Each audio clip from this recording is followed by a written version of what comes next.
Dear students, our next topic is conversion of galvanometer into voltmeter. A galvanometer as such cannot be used as voltmeter because it gives full scale deflection for very small potential difference. Its resistance is low as compared to that required for a voltmeter. एक galvanometer जैसा कि हमें original मिलता है उसे हम voltmeter की तरह यूज़ नहीं कर सकते क्योंकि ये बहुत सेंसिटिव होता है और स्मॉल वोल्टेज पर ही फुल स्केल डिफ्लेक्शन देना शुरू कर देता है।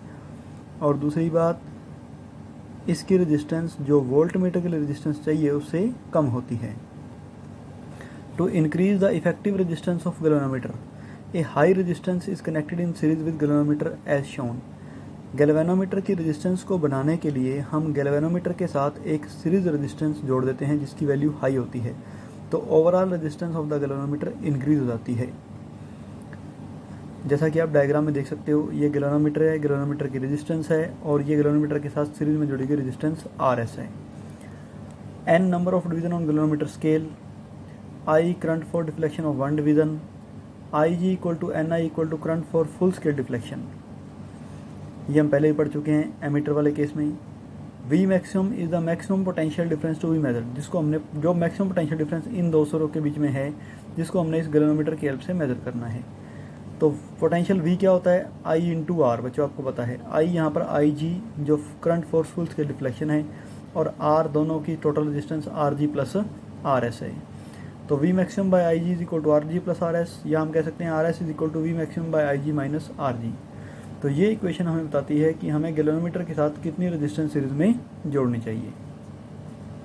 If the resistance RS is connected in series with galvanometer, अगर इतनी रेजिस्टेंस हम गैल्वेनोमीटर के साथ सीरीज में जोड़ देते हैं, it will work as voltmeter of range 0 to V maximum, तो ये 0 से V मैक्सिमम रेंज तक का वोल्टमीटर बन जाएगा।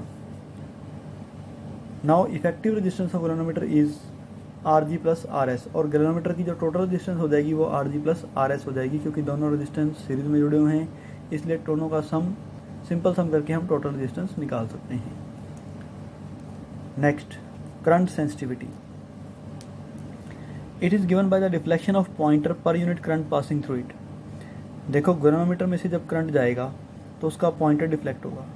अगर थोड़े से करंट से ही गैल्वेनोमीटर का पॉइंटर डिफ्लेक्ट हो जाता है, इसका मतलब गैल्वेनोमीटर की करंट के प्रति सेंसिटिविटी बहुत ज़्यादा है।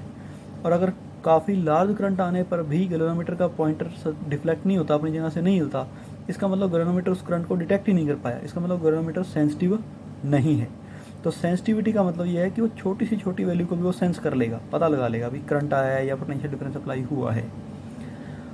तो करंट सेंसिटिविटी क्या है, deflection of pointer per unit current flowing through galvanometer, ये करंट सेंसिटिविटी का फॉर्मूला है।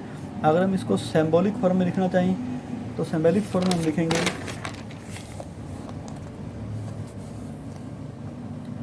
IS is equal to phi upon I. Current sensitivity जो होती है वो फाई अपॉन आई के इक्वल होती है। फाई यहाँ पर बच्चों आपको पता है कि पॉइंटर की रिफ्लेक्शन है और आई करंट है, और ये फॉर्मूला फाई अपॉन आई हमने पीछे गैल्वेनोमीटर के अंदर भी पढ़ा है, जिसको हम NAB/K लिख सकते हैं। तो करंट सेंसिटिविटी का formula phi upon I is equal to NAB/K होगा। ये फॉर्मूला आपने गैल्वेनोमीटर के केस में ड्राइव किया हुआ है। तो SI unit of current sensitivity और other unit of current sensitivity ये आपको अपने आप लिखने, ये आपके लिए होमवर्क है। Note, current sensitivity of galvanometer is more if it detects even for small deflects even for small values of current passing through it। किसी भी गैल्वेनोमीटर की करंट सेंसिटिविटी हाई होती है अगर वो थोड़े से करंट पर भी उसका पॉइंटर डिफ्लेक्ट होना शुरू हो जाता है। Second, current sensitivity can be increase by increasing the strength of magnetic field. आप देख सकते हो कि IS किन किन फैक्टर पर डिपेंड करती है।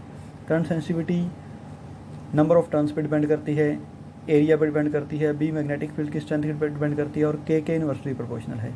तो अगर हम NAB को बढ़ा दें तो करंट सेंसिटिविटी बढ़ जाएगी, लेकिन नंबर ऑफ टर्न्स और एरिया ऑफ लूप को हम एक लिमिट से ज़्यादा नहीं बढ़ा सकते, क्योंकि नंबर ऑफ टर्न्स बढ़ाएंगे तो भी वायर की लेंथ बढ़ेगी, और एरिया ऑफ द लूप बढ़ाएंगे तभी वायर की लेंथ बढ़ेगी, और वायर की लेंथ बढ़ने से वायर की रेजिस्टेंस भी बढ़ेगी, और रेजिस्टेंस बढ़ने से वो करंट को कम डिटेक्ट कर पाएगा।